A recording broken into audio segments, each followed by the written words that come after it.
Hola, gente querida. Buenos días o buenas tardes.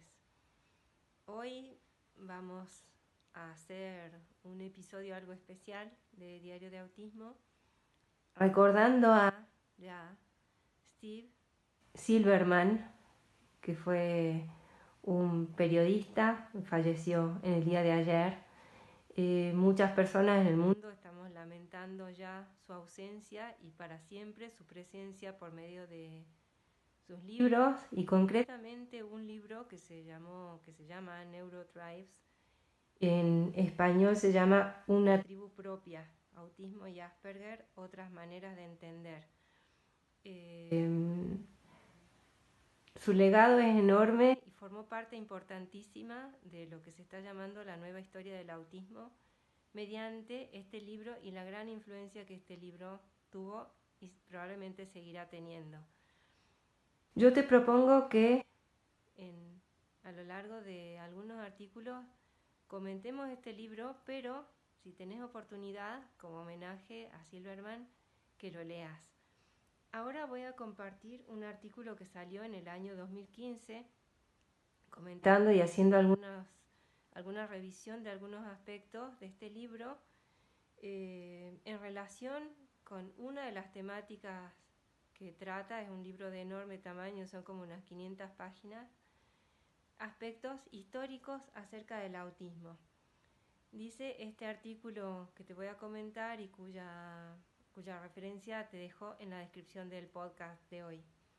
Steve Silverman descubrió un secreto bien guardado sobre el autismo.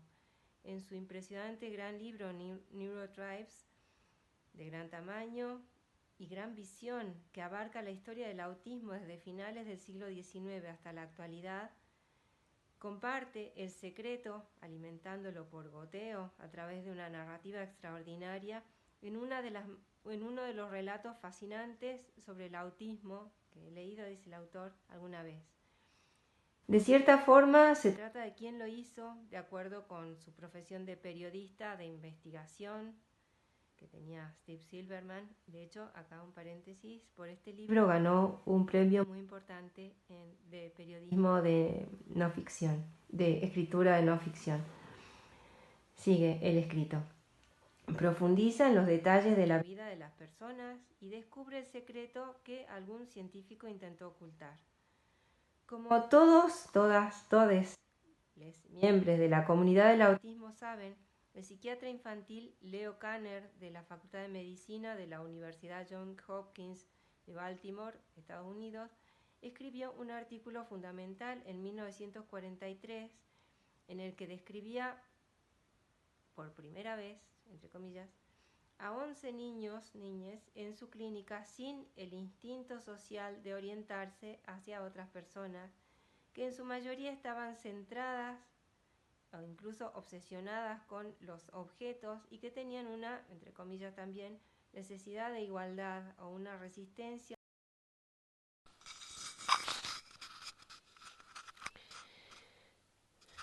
El artículo de Kanner y su historia médica, como corresponde a quien descubre una nueva condición médica.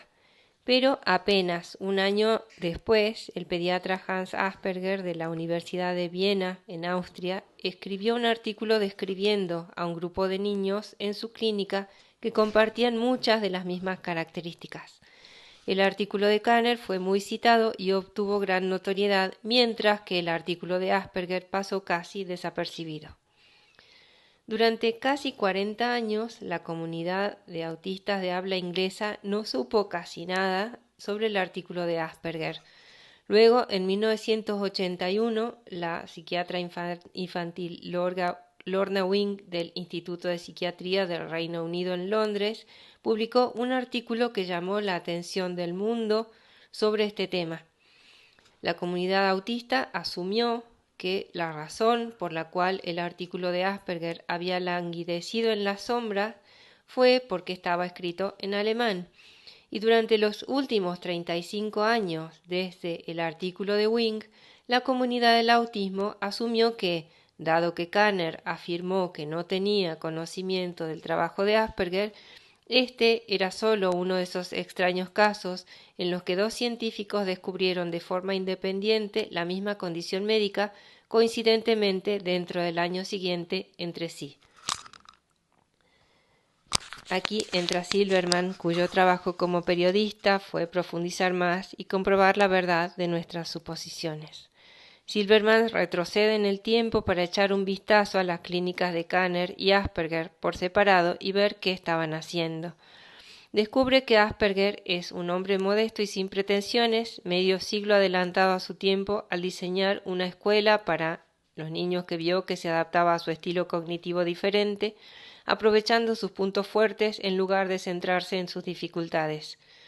Silverman descubre que el grupo de pacientes con Asperger era diverso, desde un niño que era mudo hasta otro que hablaba, hasta el punto de la pedantería. Desde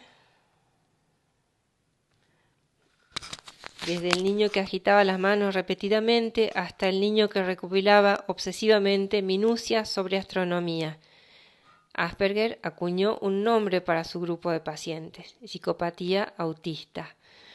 Asperger describió a sus pacientes en un amplio rango de edades y cómo sus características sociales y obsesivas se confunden en lo que fuera del entorno clínico se describiría simplemente como excentricidad. Aunque Asperger vio esta amplia gama de individuos, lo que hoy se llamaría el espectro autista, puso especial énfasis en aquellos a quienes comparó con profesores distraídos, que mostraban un interés precoz en los sistemas y en cómo funcionan las cosas, a pesar de sus diferencias sociales, torpeza y dificultades en la comprensión social. Silverman descubre que Asperger daba conferencias sobre estos niños ya en 1938, unos 5 años antes del anuncio de Kanner del, entre comillas, descubrimiento del autismo. En la ciencia, como en el comercio o en la exploración del espacio, llegar primero es importante, y Silverman ve la importancia real de aquello con lo que se ha topado. Silverman tiene una mentalidad abierta y esperaba descubrir que el hecho de que Kanner no citara el trabajo de Asperger en su artículo de 1943 fuera simplemente ignorancia y no robo intelectual. Mientras Silverman viaja en el tiempo y entra en la clínica de Kanner, cataloga las muchas contribuciones positivas que hizo Kanner, incluida cómo ayudó a casi 200 médicos refugiados judíos a huir a los Estados Unidos del régimen nazi.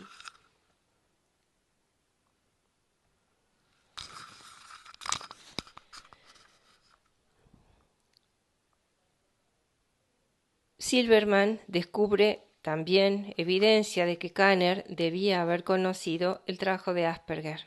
¿Cómo?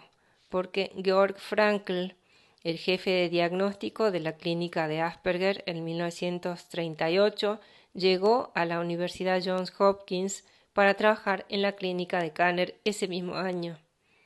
Mucho antes de Internet o del correo electrónico, la transmisión de ideas científicas podía influir de un laboratorio a otro a través de un médica que trabajara en ambos.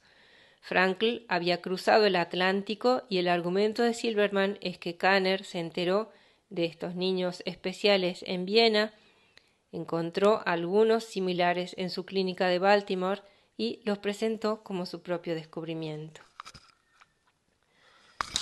Bueno, hasta aquí esta pequeña reseña de un pedacito de uno de los capítulos de Neurotribes, este libro de Steve Silverman que estamos comentando, por su importancia y también como homenaje a Silverman en ocasión de su fallecimiento.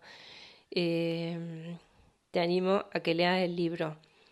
Pero esto sigue, porque no es todo lo que encontró Silverman, y en esto también fue importantísima el trabajo que hizo y las repercusiones que tuvo ese libro respecto a esto que es lo que venimos llamando la nueva historia del autismo, que se sigue haciendo. Así que quédate en el podcast y espera el próximo episodio. Y ahora agradecerte. En primer lugar, tus críticas, también tus comentarios, tus sugerencias y tus preguntas. Y como siempre, deseándote muy buenos días o buenas tardes, me despido. Chao, cuídate.